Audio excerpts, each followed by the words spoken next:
Hey, Driven Autism Dads, it's Kyle Jetzel. Hey, today I want to share with you something. I was over at the YMCA this morning walking. I'm trying to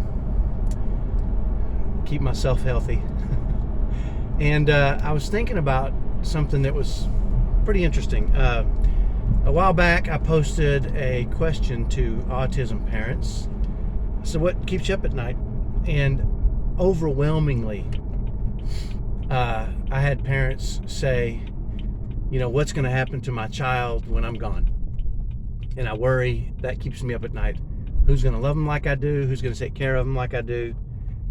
And I get it. That's a tricky question. And it got me to thinking about how parents, and I'll share with you a story and then tie it together and see if it makes sense. So, when my wife passed away a little bit over a year ago, I knew other folks had been through similar situations. I knew we weren't the first family to lose their mom and their wife. My wife and I were married for 30 years, and we had a top 1% happy marriage and a top 1% happy family. And if you would have asked Shelly, she would have said, that's true. And if you would ask any one of my kids, they would say, that's true.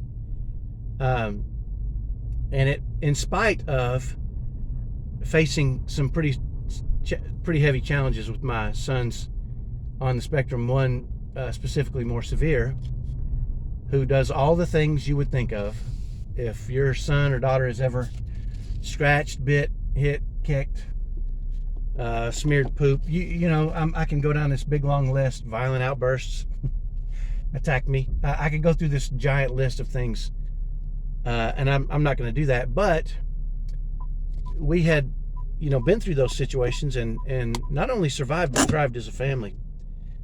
And so when my wife passed away, obviously devastating. I mean, a tragedy from top to bottom. But I also knew other people had been through the same issue. And so I read a lot about, I'm not the kind of guy to sit back and take it. Right? I don't want to just survive through difficult experiences. I want to thrive. I want to experience joy. I want to experience happiness. I want to share that with other people around me. And so that's what I wanted to do after my wife passed away. And I put a lot of things in place for my kids, for myself, so that we could do that. Now, obviously, I grieved. I mean, I won't go into the depths of grief I've experienced, but let me just tell you, don't think I didn't grieve. But I also managed myself well during that time, and modeled for my kids. I wanted to model for them how we should face difficult circumstances and trials, and let them see from me. Even though I was she was the most important thing in my life, ripped away. But here was what I found interesting. After about the first year, I was unsettled. And so I did a little soul searching, and I realized the reason I was so unsettled was because I was feeling guilty that I wasn't torn up. I mean, obviously hard. Obviously, I loved my wife. I still love my wife. Obviously,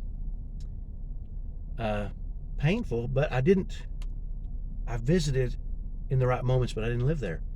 And I was feeling guilty because somehow I thought the amount of love I had from my wife should match the pain I suffered.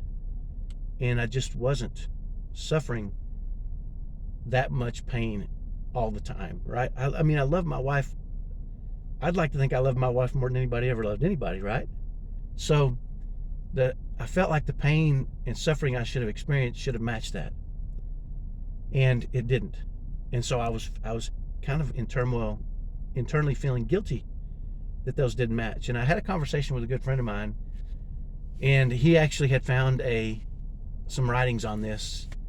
And different people grieve differently, and those don't have to match, right?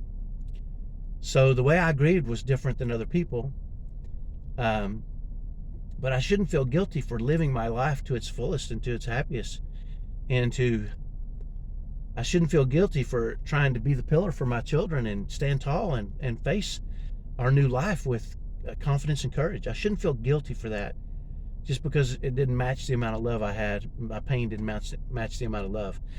And I know this is long-winded, but it brings me back to a lot of these parents. I think, worrying about a problem doesn't really solve it. And that's going to sound harsh. But I think a lot of parents tend to believe that the amount of worry they have for their child's future should match the amount of love they feel. And obviously, we feel tremendous, overwhelming, unstoppable, and unconditional love for our kids. And so somehow we think if we don't worry about them at the same level, then there's some guilt to it, right? Maybe we don't care as much as we should. And I want to dispel that myth for you right now. I don't like worry is not healthy for me. I mean, there was a time when I did a lot of worrying, and I read a lot of books on the subject. Most specifically, one was How to Stop Worrying and Start Living.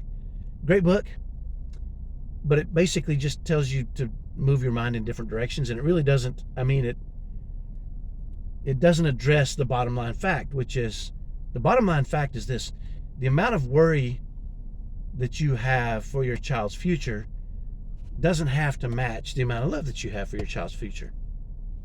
And maybe I'm saying that backwards. And let me tell you why. I've come across many, many parents who their worry becomes so overwhelming that it limits their ability to serve their kids on the spectrum. It causes damage.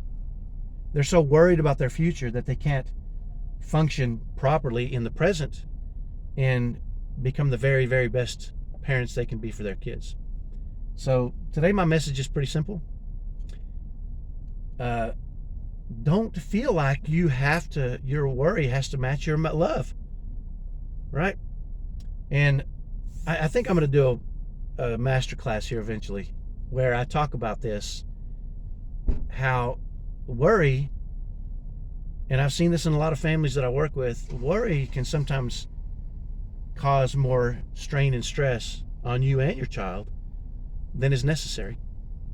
I'm not the kind that likes to sit back and take it, and I actually created a framework for when I have a problem to create some sort of action, right? Because action, if you've got a problem and you just worry about it, you're not doing yourself any good.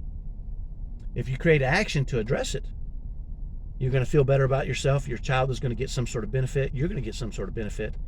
And then you'll both rise. So that's my message for today. If you feel like less worry means you don't love them as much, you're wrong. Just going to tell you. And if you don't like that, that's too bad. You're just going to do more damage to your kid and to yourself. Lack of sleep, laying there worrying about it, that's not helping anybody.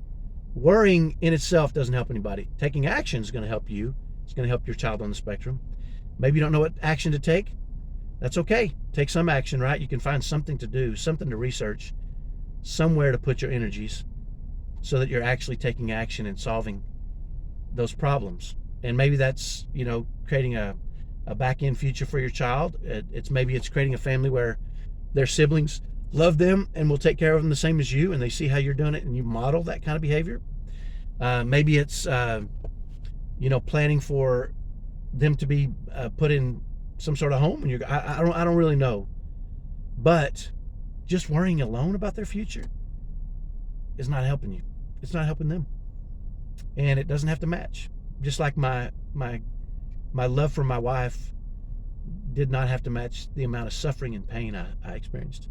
So hopefully that's helpful. If you hate me for saying it, tell me. I'm curious to see how people think. I'm always interested to see how minds work, and I know everybody's mind works differently. So let me know. I'd love to hear it. Maybe we'll even have a chat about it. Thanks a lot. Have a great day. Bye-bye.